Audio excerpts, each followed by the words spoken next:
Jungle.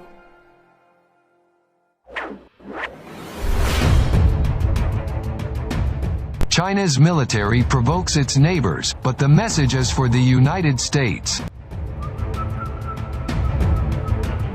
From the Himalayas to the South China Sea, China is pressing its territorial claims aggressively, raising the possibility of additional deadly clashes. In the same week that Chinese and Indian soldiers engaged in a deadly brawl, one of China's submarines cruised through the waters near Japan, prompting a scramble of aircraft and ships to track its furtive movements.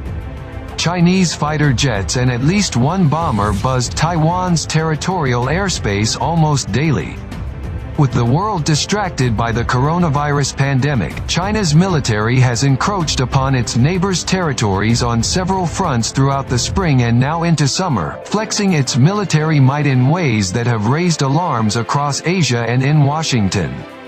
China's military assertiveness reflects a growing sense of confidence and capability, but also one of confrontation, particularly with the United States over the pandemic, the fate of Hong Kong and other issues that China considers central to its sovereignty and national pride. China claims all of its recent operations are defensive, but each increases the risk of a military clash, whether intended or not. That appears to be what happened on the night of June 15, when Chinese and Indian soldiers fought along their disputed border in the Himalayas. It was the bloodiest clash on that frontier since 1967. According to Chinese analysts, Indian news reports and American intelligence reports, it also caused an undisclosed number of Chinese deaths, the country's first in combat since its war with Vietnam in 1979. China has long acted forcefully to defend the country's territory and interests, but it is now operating with greater military firepower than ever before. Its power is growing at a much greater rate than the other regional powers, said Adam Nee, director at the China Policy Center, a research organization in Canberra, Australia. This has really given Beijing more tools at its disposal to push its more assertive and aggressive agenda. The increased operational tempo this year follows a military modernization program that began in the 1990s and accelerated under China's ambitious and authoritarian leader, Xi Jinping. He steadily purged the military's top ranks of corrupt or insufficiently loyal officers and shifted the focus of the People's Liberation Army from heavy ground battles to more agile joint operations using air, naval and, increasingly, cyber weapons. Mr. Xi has also made the military an even greater priority in the wake of the pandemic. China's premier, Li Keqiang, announced last month that the military budget would rise 6.6% this year, to nearly $180 billion, about a quarter of the American defense budget, even as overall government spending was set to decline because of the global economic slowdown.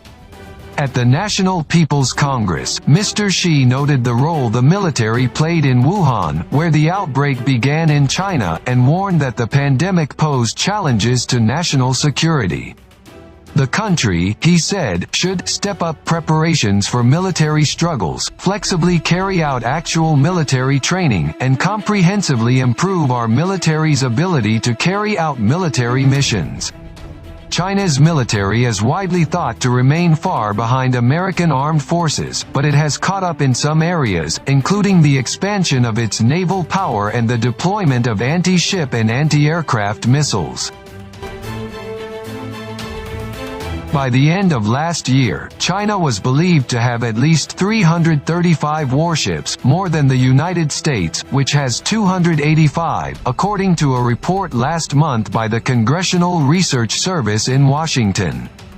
The report said China now posed a major challenge to the U.S. Navy's ability to achieve and maintain wartime control of blue water ocean areas in the Western Pacific, the first such challenge the U.S. Navy has faced since the end of the Cold War.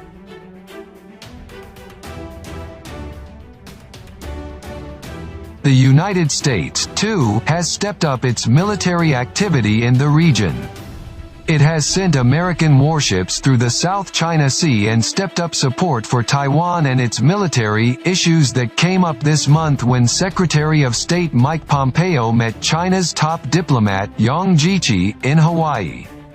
The Chinese blame the United States for the tensions in the region, accusing the American military of routinely interfering in a region where it has no territorial claims.